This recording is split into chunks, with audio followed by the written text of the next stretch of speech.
ter a morte. Eu tô carregando dentro de mim um parasita, alienígena fria, forma de vida faminta por coisas vivas em busca de outra vítima.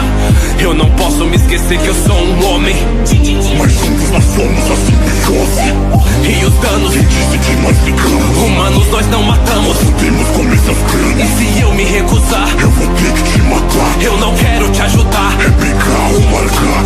Eu só não quero machucar pessoas boas. Não escolha. Eu já cansei de ser um fracassado. A vida toda. Vamos acabar com quem fica no caminho. Então é isso, monstro, nós estamos de acordo.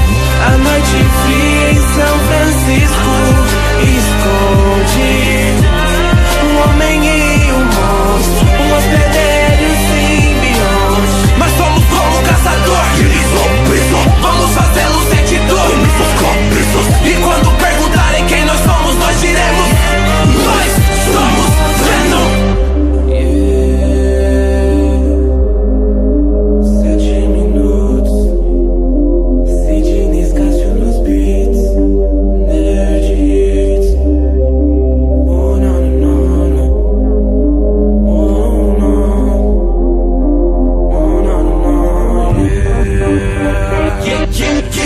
Não somos o vilão, também não somos o mocinho. Vocês nem têm noção do perigo. Então não mexe comigo, esse é o jeito que eu vivo. Todo homem bom também esconde o seu lado sombrio. Nos sentimos tão bem, fazemos tanto mal, dois em um só alguém. E isso já é normal, na prisão que é nossa mente é dia de visita. Quando nós saímos daqui faremos carnificina. Nós temos órgãos e membros, banquete de tantas delícias. Começaremos arrancando a cabeça do pescoço. Quando acabarmos você vai sair rolando como bosta no esgoto.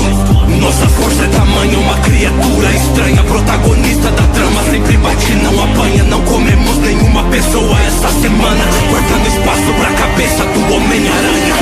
A noite fria em São Francisco esconde um homem e um monstro, um hospedeiro simbionte. Mas somos como um caçador, eles são presa. Vamos fazê-los sentir dor.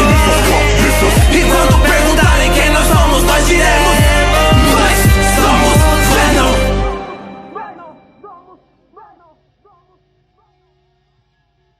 Fui embora sem avisar, mas não precisa se preocupar.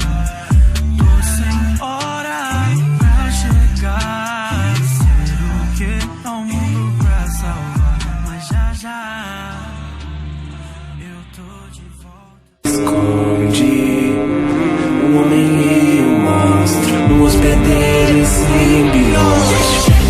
Ed, Brock, repórter, botando o dedo na ferida. Essa era a minha vida. Me provoque ter a morte.